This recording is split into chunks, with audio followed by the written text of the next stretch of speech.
Hi, everyone. Hello. Welcome to Play by Play's Q&A. I'm Carolyn. Yeah, I'm Mary, and we're so happy you're here with us as we bring in our first special guest for this. Before we start, though, I do have to say, yesterday I had an epiphany on Mother's Day that this is the longest time that I have spent day in and day out with my daughter since the first 3 months of her life. Of course, then after that, I could get a babysitter, and now I can't get a babysitter. I probably need a mommy sitter. That's what box wine is for. Anyway, our first guest happens to be play Catherine Cryer on Tyler Perry's The Haves and Have-Nots, a show on the OWN network. And it is the #1 show on the OWN network. Mm-hmm. And I'm so excited because I met her in our first production of Always Patsy Cline. And I was so impressed by her and her makeup kit. She had this huge box. I had a Ziploc bag, which I still use today. But I learned a lot from her. Well, she is one of the most positive and motivated and passionately committed people I know, and she is incredibly giving. Yeah. So enough said. Here is Renée Lawless. Okay, my makeup kit is right here. My big. I still use a Ziploc bag. I have it up on my bureau. But let's that made my life right there. That just made my life. Mary, you help me so much with, you and Lowry, the director. Oh, yes. You were fine. You were just fine. You have a lot of experience in that, and we really appreciate taking time out to help us out with this and talk to people of our community. It's really, it's wonderful. It's my pleasure. I mean, I love what you are doing. I love what you and Mark started, and I am passionate about local theater to begin with, because that's where I started. I mean, actually, I started in, I went from the birthing table to the church pew. I started church to school productions, but my first theater production was in a local community theater, so I believe in it. And I think it's the foundation of the theater arts in the world and the country. So. Yeah, important. A lot of people get their start. There's no other place to really start. No. Community theater. Mm-mm. And I completely encourage that tremendously with my goddaughter wants to do in the performing arts, and I have encouraged her. My biggest thing is the best learning tool is doing. Mm-hmm. There is no class. There is no teacher. That's all good. A good teacher, a good class, a good college, a good high school, all whatever. But doing is the best way to learn. And the community theater, they don't care if you're 5 or they don't care if you're 95. You can do a local theater. Mm-hmm. Yeah. Get out it helps them. It helps you. It helps the community. It helps everyone. Yeah, exactly. There's community theater has been hit hard with this pandemic too. Unfortunately, it's because are theater, but they also have bigger groups. Yeah. And so when theater starts coming back, big shows are going to take longer to come back. It's going to take longer to come back. And I think it's going to take longer to come back. It's going to depend on specifically the state you live in. Yep. For instance, the South, I don't want to spend this whole time harping on this cray-cray, but the South, is pretty much opening up. Mm-hmm. And I mean opening up. And unless their government installs certain rules, which I have an opinion about that, but that's a conversation for another time, it's going to be up to the individual or to the actor, to the production crew, to the audience member. Because some states are like, okay, we're going back to business as usual. And it's going, so on a community level, I know like in my hometown of Jacksonville, the dinner theater's already opened back up. They were opening back up. The whole time they've been doing takeout meals to keep those staff, the cooking staff for the dinner part, employed. Same, just like people could drive up to the theater, get takeout like you would a restaurant. Yep. So they're getting ready they don't have a production ready to go right now, but the actual dinner, the restaurant itself is going to be ready with limited seating. And I think that will expand as the months go on. It will see what the fall brings us. But I joked around with somebody the other day and I said, you're not stopping SEC football. So I think it's the football season that's going to change the world around, to be perfectly honest. So as far as large groups I hope that this is only a bump in a road. I hope that we get through next Christmas and then we're all like, okay, we're done. It's the worst has hit us. Things are happening. We're used to it. We've got precautions, and hopefully there's not necessarily a vaccine because that takes years, but at least a medication that if someone does get sick, that there's something they can take that would make them feel better or get over it quicker. But I think theater in general, the performing arts in general, is taking a hit on an epic level. Yep. And I put not once, but I put this twice on my Facebook page, once in the beginning and once a few weeks ago. For all of you people that think actors and artists and singers are not essential people, think about that the next time you're streaming your Netflix and you're binging watching. If it wasn't for television and artists and theater streaming and music, this country would be, the world would be going crazy right now. Mm-hmm. Yeah. So we are essential. We are essential to take, during World War, every major war, back to the Crusades, you know what I'm saying is theater, and even World War I and World War II, people went to the movie theaters. Now, granted, that was a different thing. They weren't fighting a pandemic, but every major crisis in the world, people have turned to the theater, to the movies, to the arts, to whatever, to escape. Mm-hmm. So I find us extremely essential. And I'm not talking about money. I'm not talking about celebrity status. I'm not talking about popularity.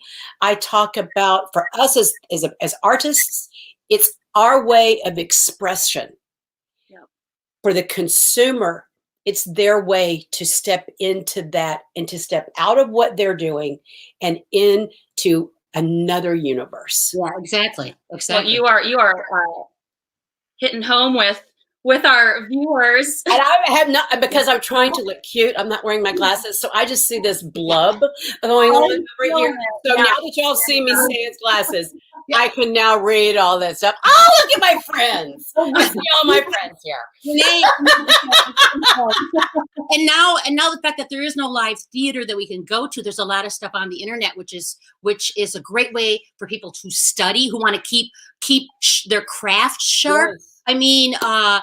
This what we're doing right now is kind of a way that to keep in touch. Right. But how has this impacted you on TV, like the TV show? Well, I'm blessed. I'm blessed, period. But I'm blessed in that a couple of things. The first thing is, fortunately for mine, we were already in negotiations for a contract renewal before all this happened. But we've already shot all of 2021. Oh, wow. Yeah. Whenever we do go back, we could go back next January and it's fine. Mm-hmm. Granted, that wouldn't mean a paycheck, but it's already in the can. So as far as the show is concerned, we could go back the end of 2021 if we had to, so that's good. The second thing is, I work for a man who has already had so many things in place before this. First of all, we shoot very fast. I could shoot my whole season in 2.5 weeks. Oh, wow. So we shoot 22 episodes. I shoot 22 episodes in 2.5 weeks. A few years ago, we did 6 weeks, 3 and 3 with a break, and we did 44 episodes because that's when we shot 2 seasons in a row. But so we shoot very quickly. So we're not required. That means our days are long, but they're going to be long whether we shoot slow or fast. Secondly, Mr. Perry's opening his studio back up in the middle of June. I just lost lighting. I don't know what just happened. Okay, there it went. We just went dark on me.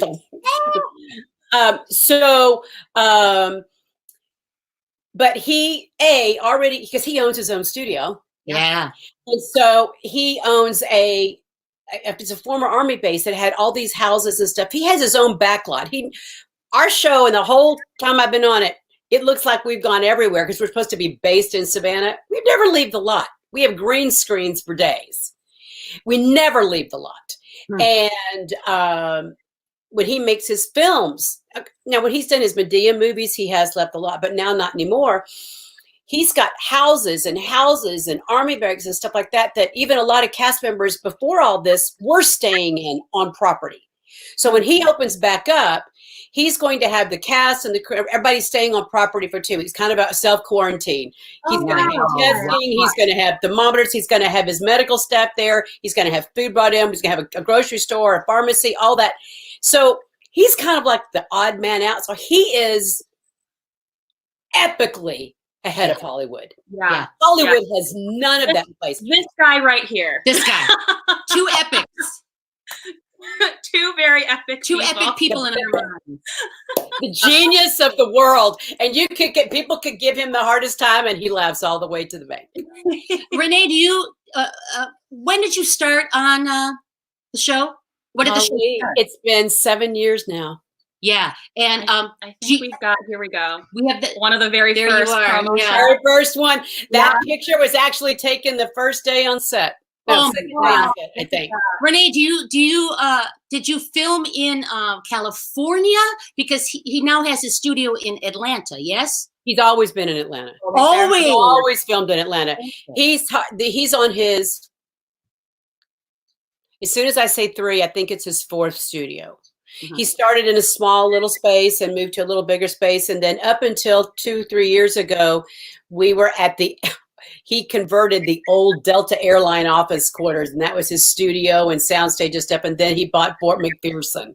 Yeah. And that's where we're at now. He's his own studio. Well, tell us how you transitioned from stage to TV.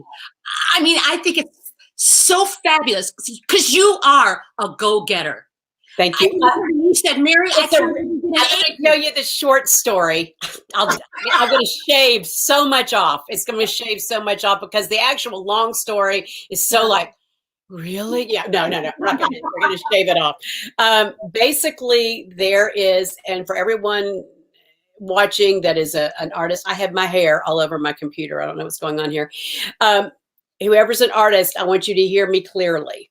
But there are several databases out there now, but the main acting database that every actor, union or non, can always access is Actors Access. They send out breakdown services. And when I was on the road with Wicked, and I was getting ready to give my notice. I'd been on the road for 5 years. I realized I needed to go back to New York and pound the pavement. And I already had my SAG card. I had done a sitcom that never aired, and I had done background work, and I had done some independent films. So I was already a SAG person. Well, within this database, there are, you can put a click on it that if a project matches your profile, they'll send you an email. Well, for 5 years of Wicked, I had no intention of leaving. I kind of didn't look at any of that. I ever so often clicked. I didn't really pay attention. I just kept hitting delete. Well, this is a few months. I'm getting ready to give my notice. And we were playing Vegas. And I clicked on and saw just the character breakdown. Didn't say who it was from. And I went, oh my goodness, that's me. It was really not me, but you know what I mean? It's like I kind of went, oh my gosh, I could do that. That's me. I could do that. And so I clicked on it and saw it was Tyler Perry. And I went, oh, hell no. Yeah, snowball. You ain't never gonna call me. I'm just some second girl from the left into Wicked. They ain't gonna call me. Now, this shows my ignorance because I actually did know this, but wasn't putting the dots together. Tyler, huge theater person. He started on stage. Every show he's ever done on stage. Loves theater, loves the work ethic. He will hire a theater actor in a minute, a New York minute, literally. Unbeknownst to me. So, I read the whole thing. I did not, let me scream this very loudly. I did not have an agent. Yeah, I know. I'm going to scream this very loudly. I did not have an agent. I had, my former agent was actually a manager. I had a manager that I had just gotten back, okay? But that doesn't mean anything. So anyway, it's 1 o'clock in the morning. I almost hit delete. Wow. Almost hit delete, and I went, you know what? All I gotta do is send him a headshot and resume. What's it gonna hurt? Nobody gonna know. Yeah.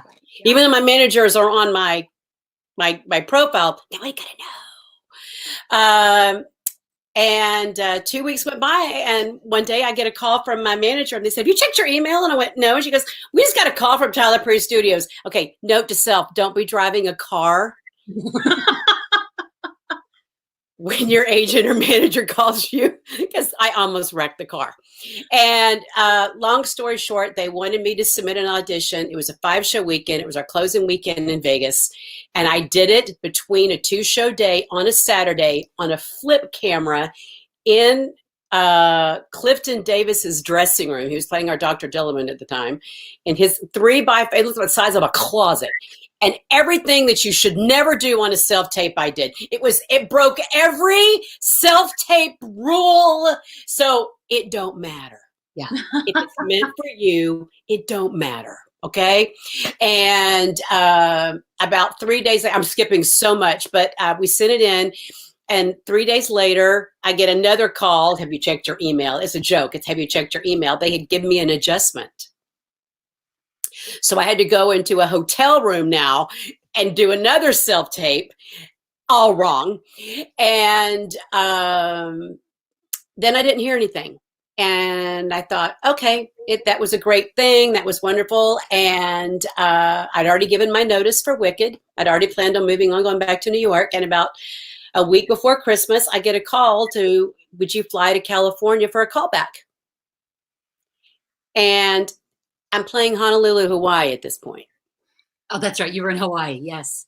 And that was so that was a long flight. So nobody was allowed to get off during that time. But because we were at the end of the run, they were willing to let me do it.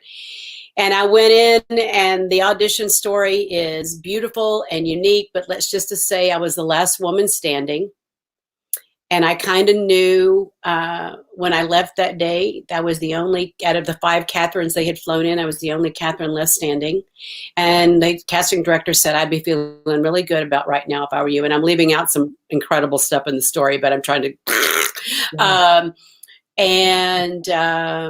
2 weeks later, I got the phone call. And 2.5 weeks after that, I was in Atlanta.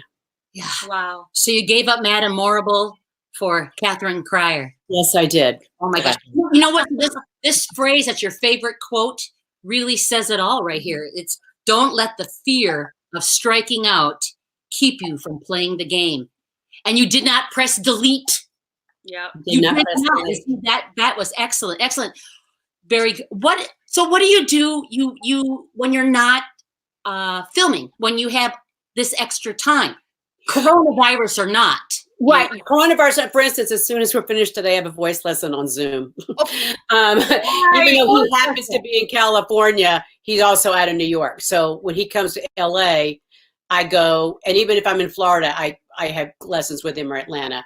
And he happens to be here, but he's still social distancing, so I'm not going to his house because we're still technically under lockdown for another week.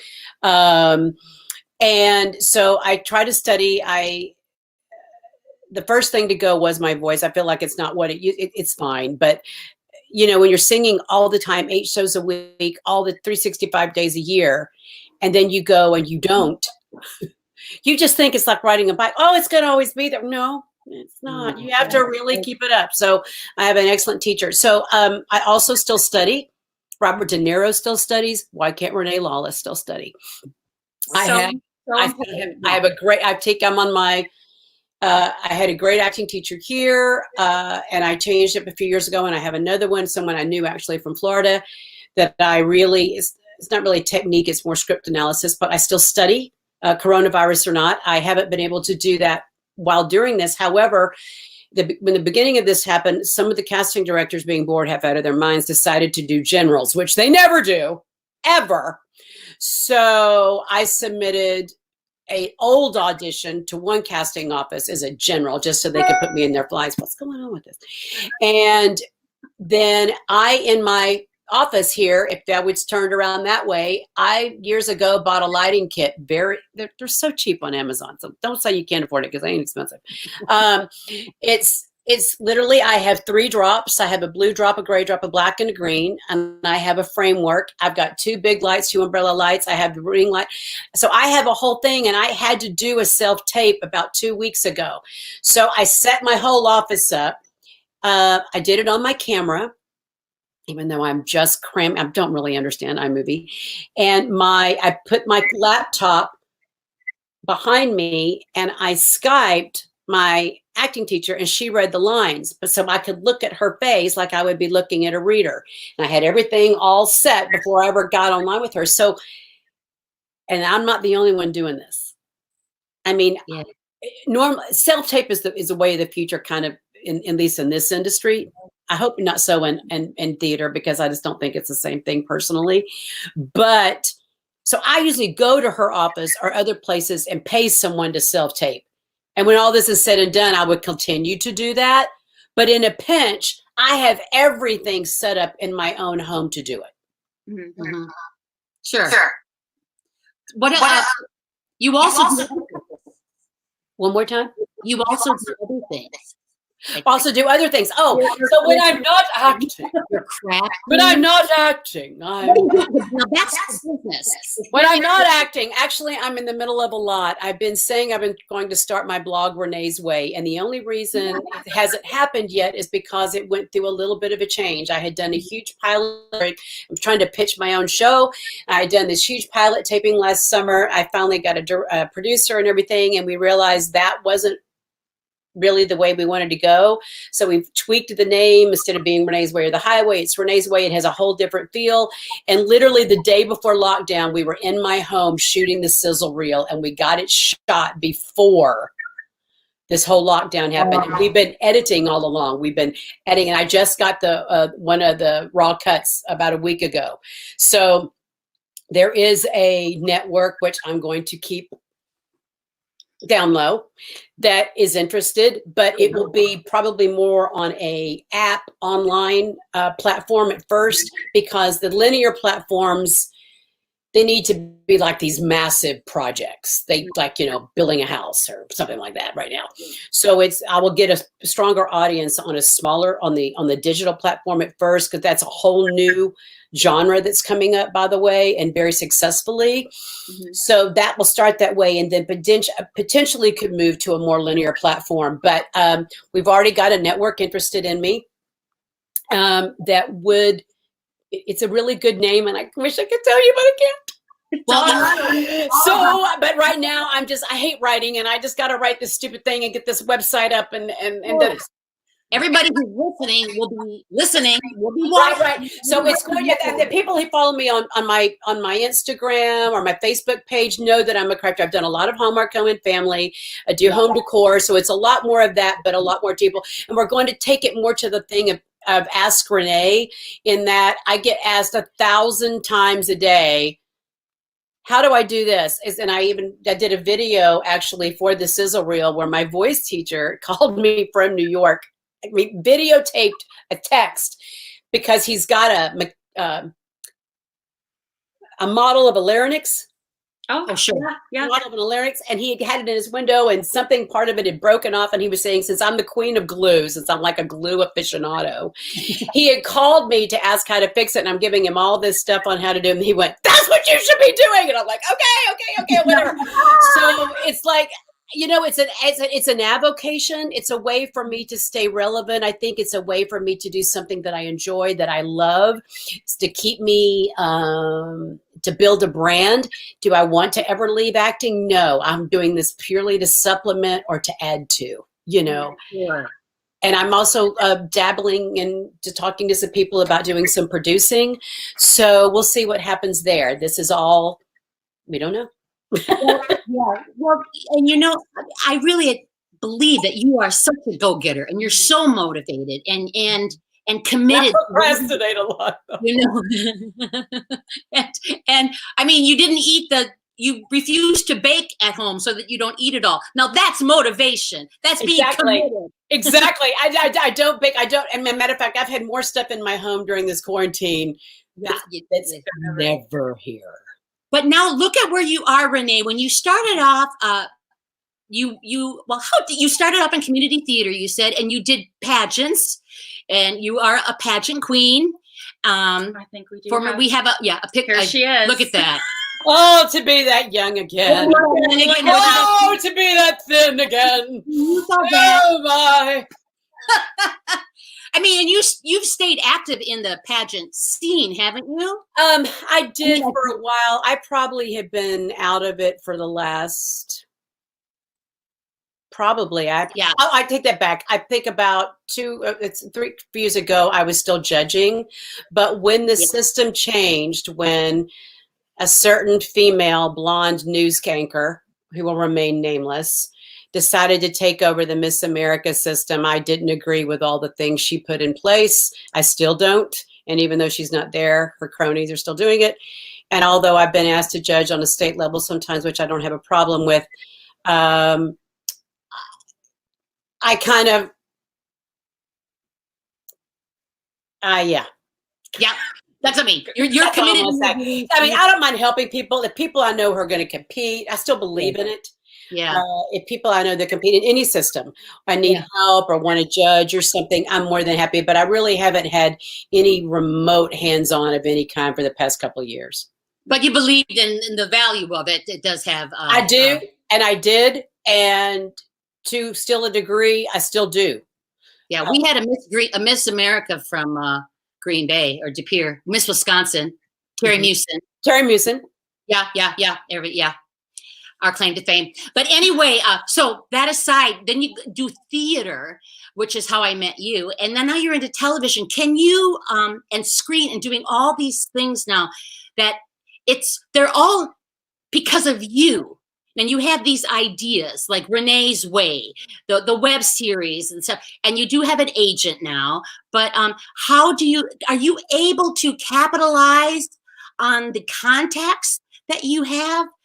Yes, I just had this conversation yesterday. I broke out of my house and I went to someone else's house. Yes, sue me. But we were healthy and whatever. I was done. After 60-something days in this house, I was like, okay, I'm fine. I'm done. So, and I was literally having this conversation that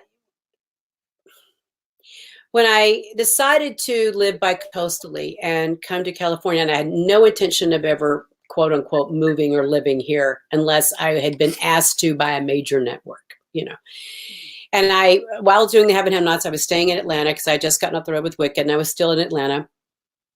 And when I came here to visit, I was driving down the 101 and all of a sudden I went, maybe you should move here. And I knew not full time, but and I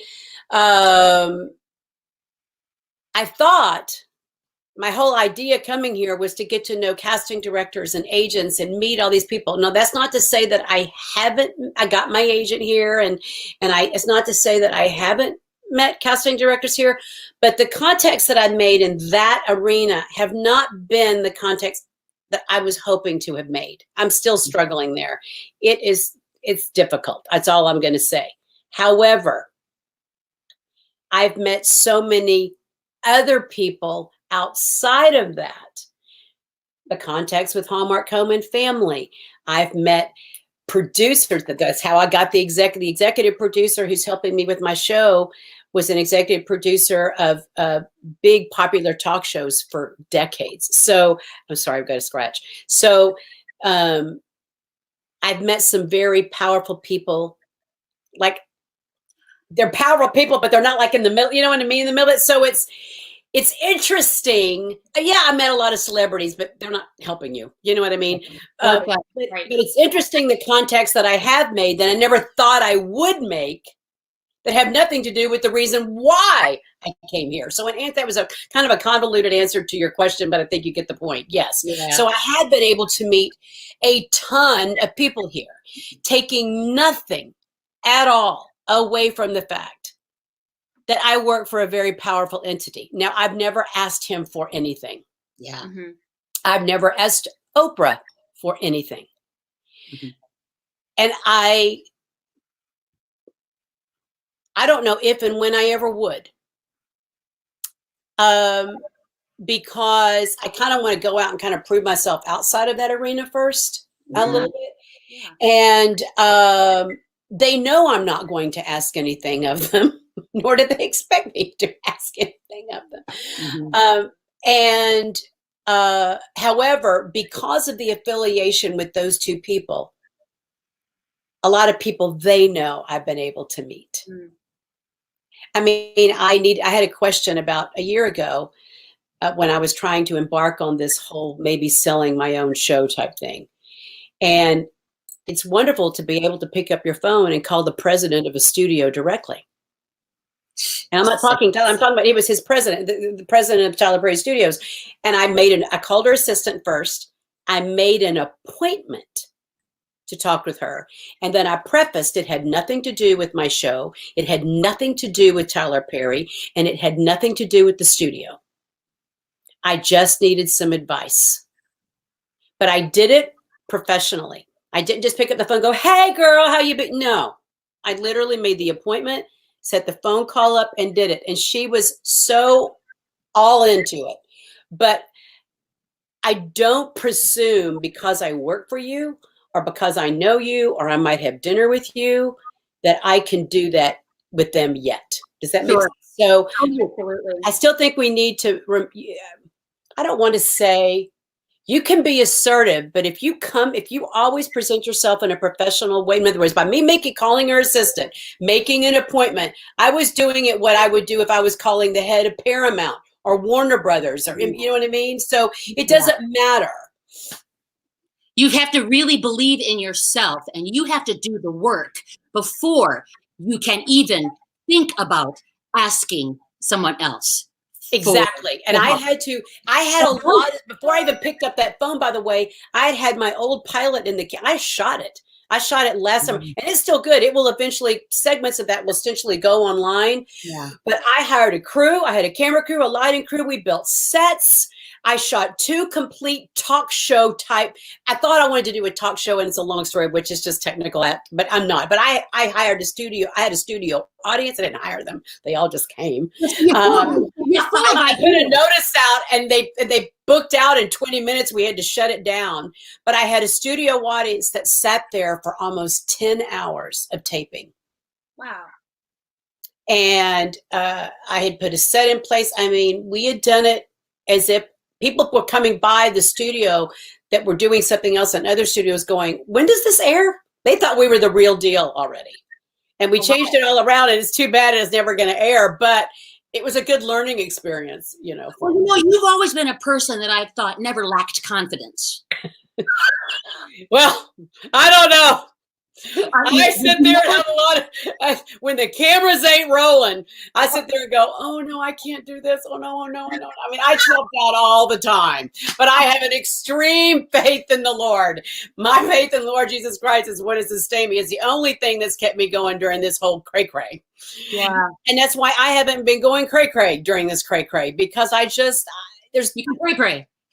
My whole thing is you never lose. You can never lose. I've got friends that call me and they're ready to slit their wrist. They are really having a nervous breakdown. And I'm like, have you lost all hope? Yeah. This is a season. This is a season. When football teams have the worst season of their life and they win the Super Bowl one year and they can't even make the playoffs the next, do they give up and not go and play the next year? I mean, that's a stupid analogy, but it's an analogy. But Green Bay can identify. Green Bay. We understand. You're Green Bay. You know what I'm saying? What I mean is that, you know, I did not work. I was the first few years I was in New York, I was very blessed. I got my first job in New York 3 months after I got there. My first job 3 weeks after I got there. My first theater job 3 months after I got there. And then I worked pretty steady. And then all of a sudden, nothing. And then I had to go work a day job for a while. Then I came back, and then I got Patsy Cline. Then I got Beauty. Then I went to Broadway. Then we had 9/11. And then it went south again. And I left New York City. I was getting burnout. And then I booked Menopause the Musical right just before I left. And I went to that for 3 years or 3.5 years. Then it dried up a well again. And I had to come home. I came to New York for a little bit. And during that time at New York, I had auditioned for Wicked, but I came back home and I was literally days away from thinking I was going to have to leave the business for a minute. My dad had kind of left, given me an ultimatum. I had no money. I was living at home, which was the most humiliating thing. And I was like, what's going on? And an old boss had called me to come to New York for a week to help him move his office. And while I was in New York, my phone rang. And from an audition a year earlier, Wicked had asked if I was available to go on the road. So I'm talking just a few days, weeks of thinking, okay, I got to go apply for a 9-to-5 or whatever. I got to get a job. And then Wicked happened and the rest is history. But there's always, there she is. I can't lie. Thank you. I can't lie that there's always in the back of my mind, is this all, I hope this, I do say this often. I talk to my castmates. I hope this never ends. Yeah. Because people win Academy Awards on Sunday night and they don't work again for the next 10 years. Yeah. And people, it happens all the time. It happens in all these entertainment businesses. You can be on Broadway. I remember when I left Beauty, when I got off Broadway with Beauty and the Beast. This is how you and I worked together again, Mary. When I was, yes, hello, ladies and gentlemen. I was a singing Christmas tree. I mean, star on head, full green body. There was 3 of us. We were called the Christmas Tree. Oh, I know. In Macy's, right for 9/11, I was a singing gold star. I wish I had a picture. It's somewhere in digital. I mean, it's in a hard copy because we didn't have the picture cameras. Unfortunately, I wasn't able to find that photo before this. And I remember, I will never forget this, because all 3 of us had been on Broadway. All 3 of us. Of the trees, yeah. Of the 3s. Yeah. And somebody stopped us in the store and said, "Oh, is this what you do before you go to Broadway?" And I went, "No, this is what you do when you're done." Yeah. Oh my God. Well, this is what you do when you get off Broadway. You become a tree. A tree. You know what people do is they turn obstacles into opportunities. If you can't take the hard knocks, you can't be in the entertainment business. No, seriously. If you think, and people, I've had so many people on my website, and I pray somebody's listening to this. If I get asked this once, I get told, ask this or emailed this 1,000 times. Yeah. I want to go be an actor like you and be a celebrity so I can be rich and famous. Well, honey, if you're doing this to be rich and famous, you ain't gonna ever make it. And you right. and you will first, you're not gonna make it because your drive, your talent, your everything is you're going toward the wrong goal. And it is the most inconsistent. Hello, what are we in right now? It is the most inconsistent, unpredictable, insecure job, mentally and professionally, on the planet. Mm-hmm. There is no security in this at all. Mm-hmm. Not even Meryl Streep. Meryl Streep has a body of work, and she's also married to somebody who has an income. Yeah, exactly. Yeah. So she bought her home and did all this stuff, and probably good investments, because she doesn't have to work that much anymore. It's because you don't see her on screen, but she's not the sole responsibility of her family. Mm-hmm. Mm-hmm. And the Meryl Streeps and the Tom Hankses and of the world they're not 1%. They're in the 0.5% of our industry. Mm-hmm. Yeah. The Hollywood likes to rank actors on IMDb. Don't make me quote whatever that means. It's something. Don't care. And a lot of people don't care about it. And a lot of people that are in power don't care about it. And some people do. So it's not that big of a deal that an actor likes to make it out to be. But they rank actors. And the lower your number, So if you're number one, you're at the top. You're the number one. But the goal for a lot of actors is to be in the top 500 or top 1,000. The higher your number, the less popular or the less whatever given that week or day, because that number one slot changes depending on what's at the box office. Yeah. So a lot of that isn't even, it's not even in, it's out of your control. It's completely, you don't make that score. It could be how many times people click on your picture. It literally could come down to how many times people click on your name or picture. Period. Yeah. By the way, don't look at my Wikipedia picture. I don't even know who put that nasty thing up.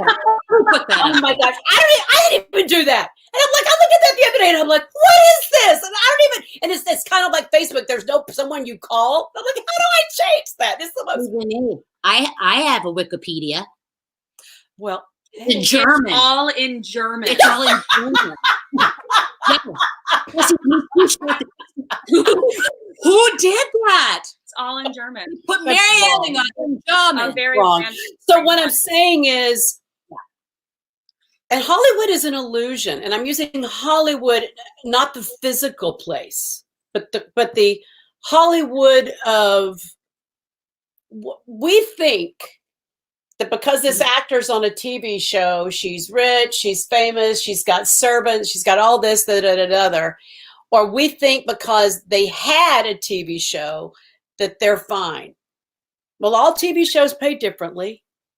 And unless you win 5 Emmys, you're not making a whole lot of money, technically, unless you're already an established name like the Viola Davis on How to Get Away, different.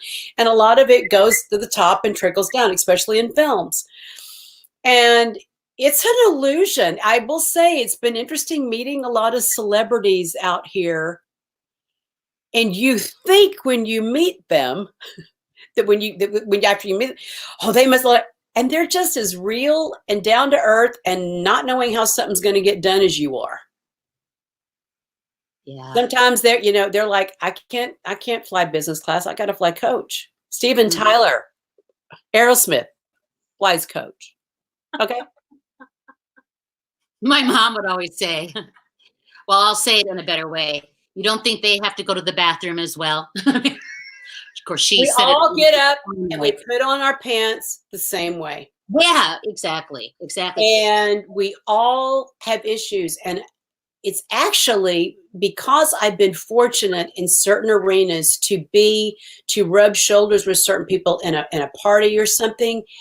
You get to see that they're just no different than you are. Now, there are a few, which will remain nameless, that are the superstars, mainly in the musician category, that have a different air about them.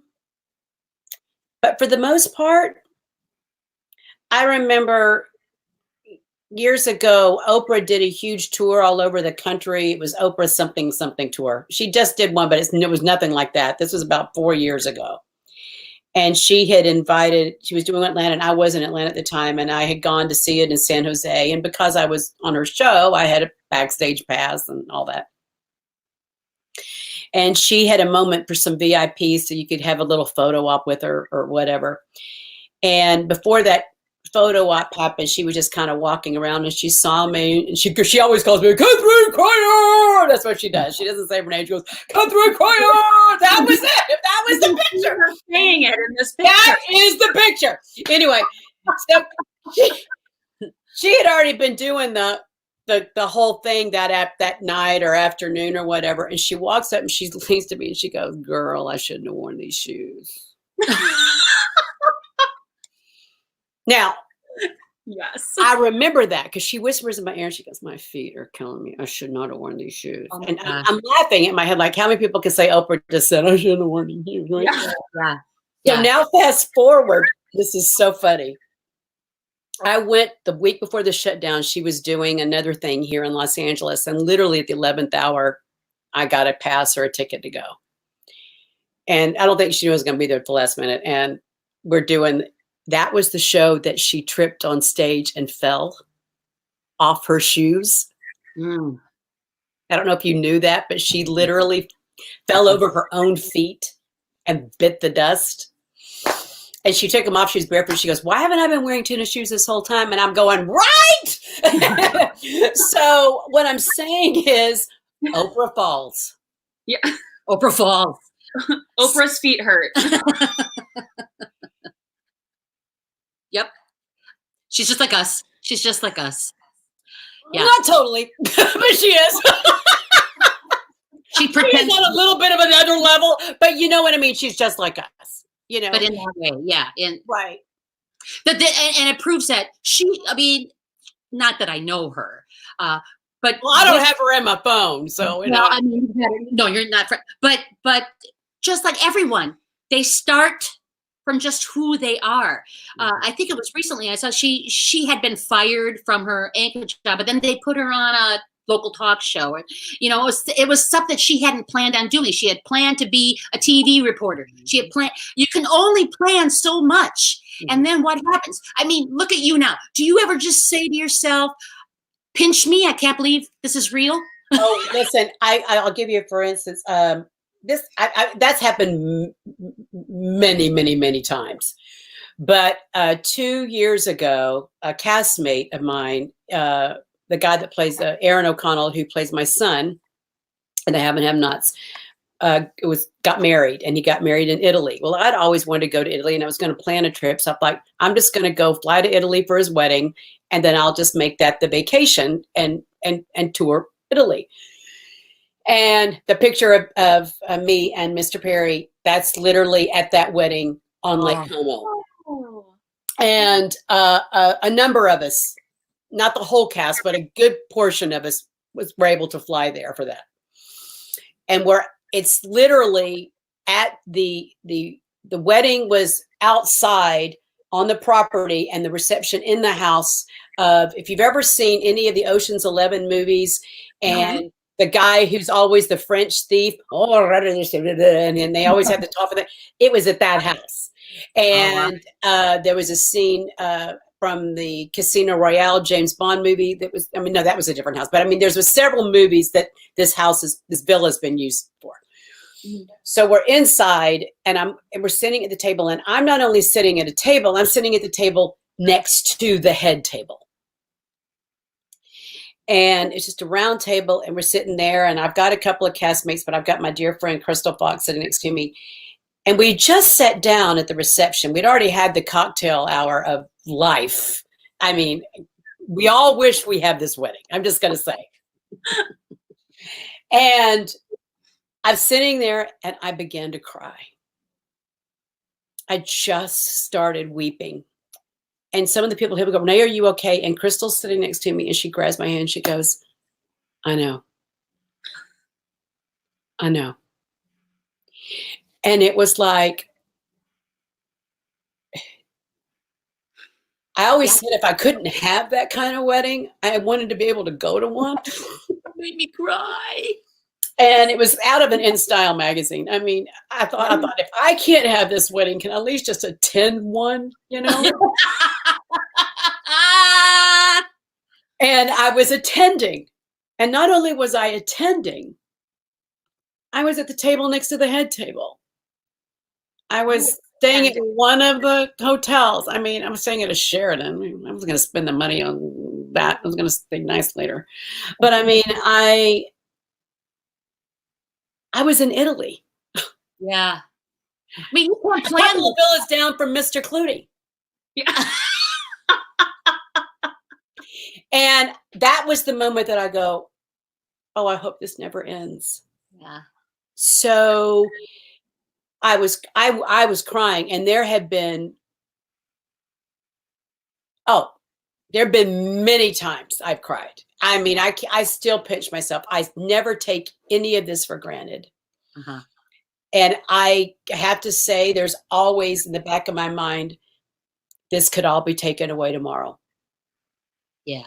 And I tell you, my former pastor, who I still consider my pastor, Dr. Brunson, and he's now at Valleydale Church in Birmingham, Alabama. He's doing a series on Job, and because I'm watching on Zoom, I get to watch my home church, and I get to watch everybody's church services on Zoom, online. And he's been doing something about Job, and here's a man who had everything and lost it all, and then got it all back. But you know what I mean. So there's always that, but he never lost his faith. And he never lost his hope. And I think during this time of cray-cray, if we all just take on the strength of Job, you know, that God's got it all in control. I've got a sign right here. I don't know if you can see it. Faith is not knowing what the future holds, but knowing who holds the future. Mm-hmm. And that's what I look at every day. Yeah. And so I do cry. I know I digressed a little bit, but I don't take this for granted. And I realize how very blessed I am. There are a lot of people that are far more blessed. But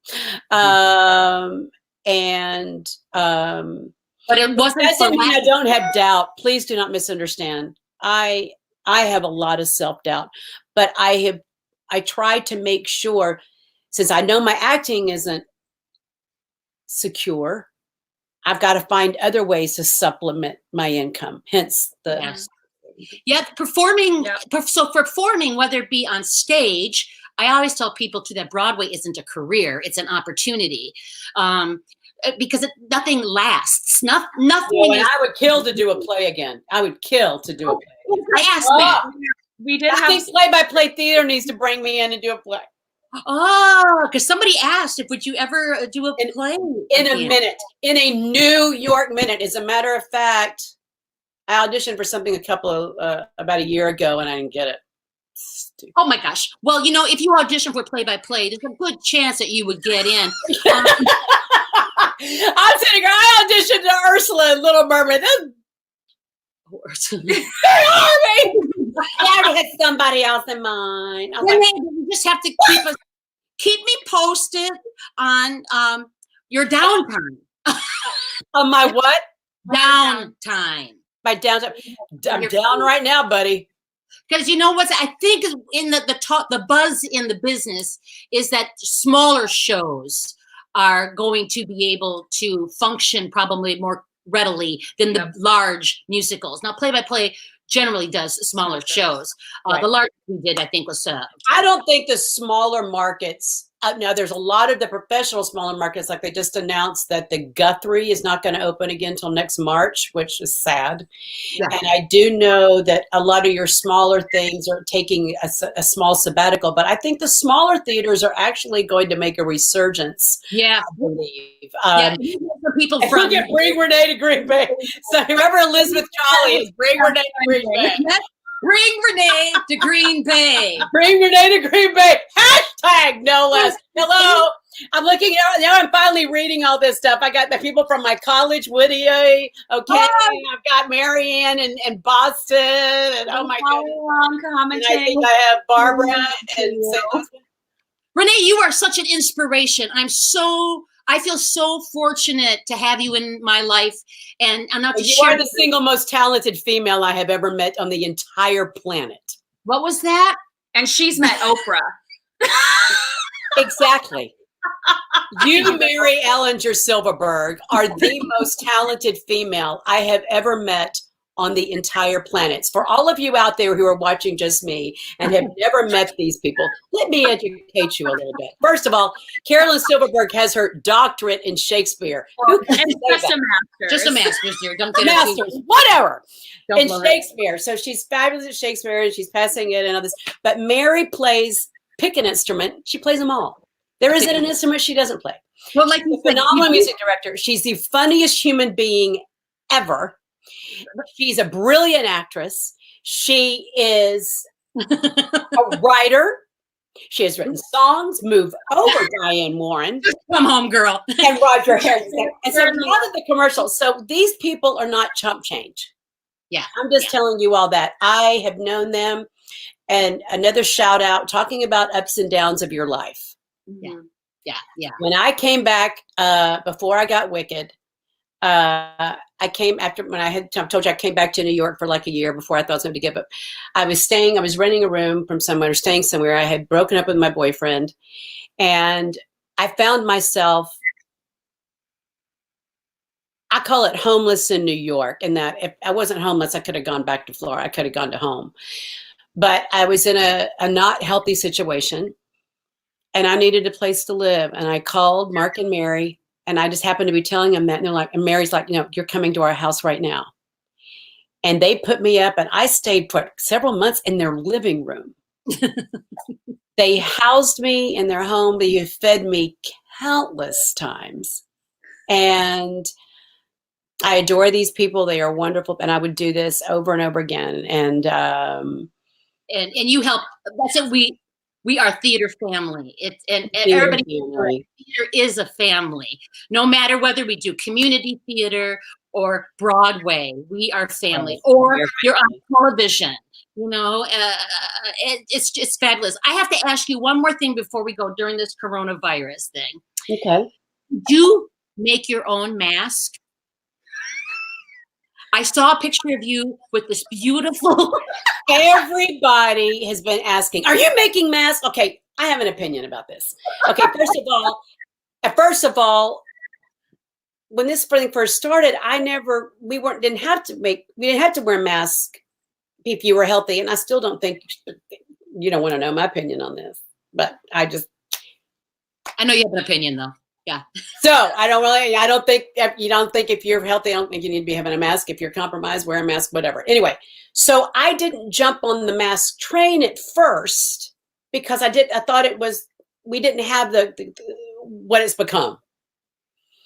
Then secondly, my sewing machine, which has been collecting dust in my closet forever, the bobbin is kind of off. And I thought I had at the time several designer friends that I had bought a dress here from, and smaller designers that were like, buy a mask. You would buy a mask, and for every one they made one for the healthcare professionals. Yeah. Well, these were people that needed income too. So I started thinking, well, since I'm not going to sew them, I will help them. So I would buy masks from them and give them out to people, because I'm helping their business. I'm supporting them financially, but I wasn't physically doing it because I had my hand at the time in other things. Then everyone's going, why don't you do your own line? Okay, I'm here to tell you, we don't need no daggum mask fashion line. This is a season. This is a season. Now, It's different to make masks for healthcare professionals. I'm not talking about that. But coming out with, and I've just had literally someone just sent me 10 more masks that I'm actually going to give out to some of my health professional friends. So, and to answer your question, I haven't been. Yeah. But that's not to say that I wouldn't.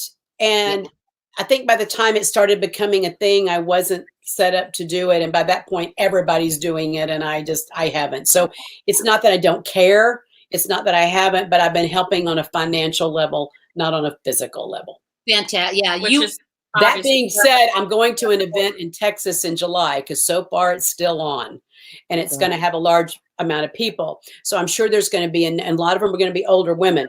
So I'm sure there's going to be a lot of people in there. It's a crafting thing, by the way, that it's still on so far, and it's in Dallas. And if it happens, I'm sure there's going to be a number of people that are going to be wearing masks. It very well could be required.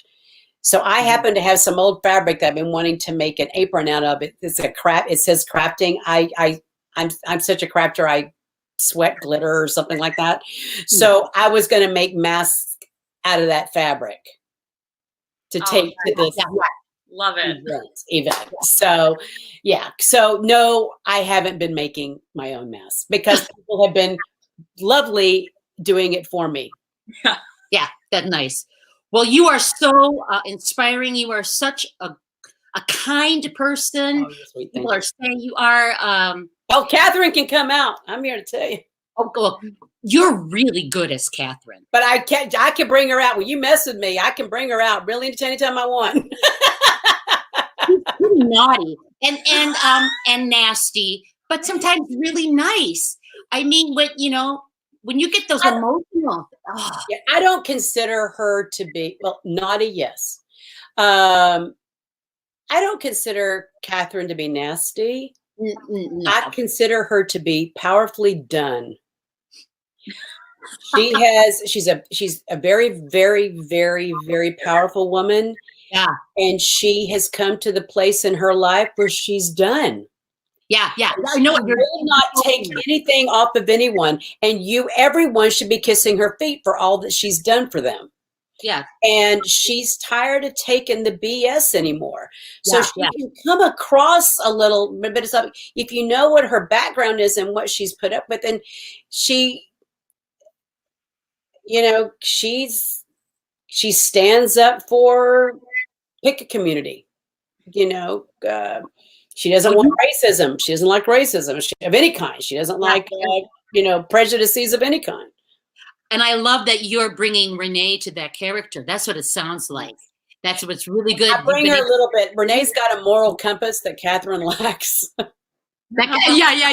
But that's entertaining. Yeah, there's a couple of times that I go, oh, Lord. Yeah. I'm like, oh, Lord. I'm thinking, Renee wouldn't have ever done that. Oh, someone asked me the other day, actually. You all are so great. I'm reading these beautiful comments. Someone asked me the other day about my children on the show. How do you think how would I deal with kids like that? And I said, I wouldn't have, because I wouldn't have raised them that way. Yeah. I would have beat them within an inch of their life before they could walk. My parents did. Do you know what I mean? I was spanked, and I took them to church, and they wouldn't have gotten their way. And I know a lot of rich people that have extremely disciplined children. And there's a lot of rich people that we've all seen on television today that don't discipline their children, and they are the product of what they have sown. Yeah. And Catherine is her kids are the product of what she has sown. Now they're adults, and they need to take responsibility for their own shortcomings.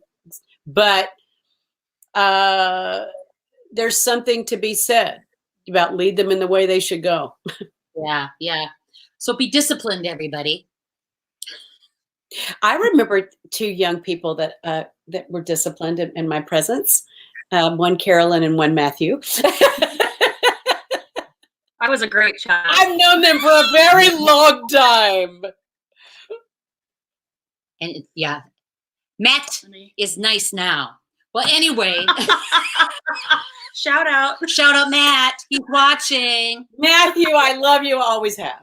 Well, thank you so much for this, Renee. Yes, thank you. And everybody else for tuning in. It's a great way to get together and support one another. And I would just like to say, and I hope I've been able to shine.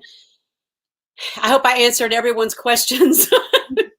Yeah. You were great. Oh, Matt just writes, I'm perfect. Okay. What'd you say, Matt? I'm perfect. Yes, you are, Matthew. And another brilliantly talented. It's one thing to have an extremely talented mother, but to have equally brilliantly talented children is just ridiculous. Pretty okay.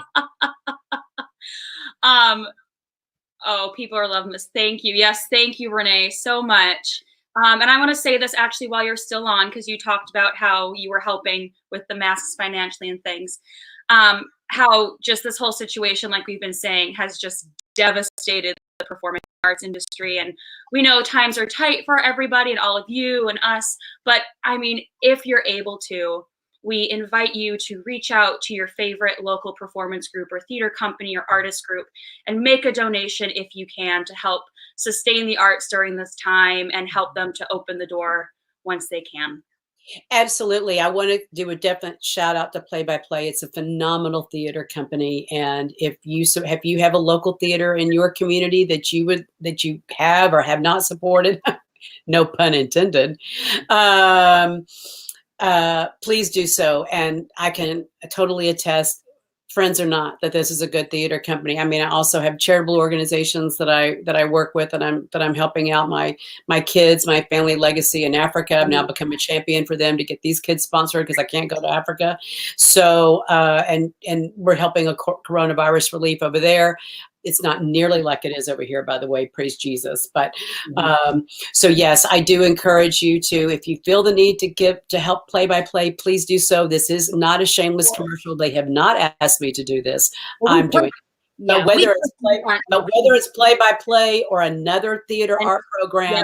children, favorite adult, group. whatever, please do that. theater is for Yes. everyone. Theater's So for everyone.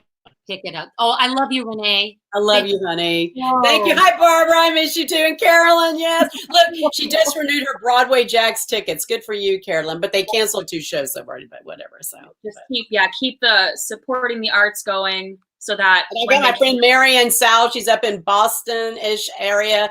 My I hate Patriots. She knows I hate the Patriots, but she's my Patriot fan. But she is a phenomenal actress, and she's up in, you know, and they still are very active in theater up there, and but so yeah.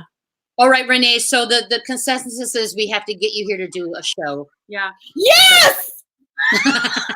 And if All it's Shakespeare, Carolyn, I need a Shakespeare lesson, big time. I will help you. No, We but can I do mean, it. I really want to do it. Yeah.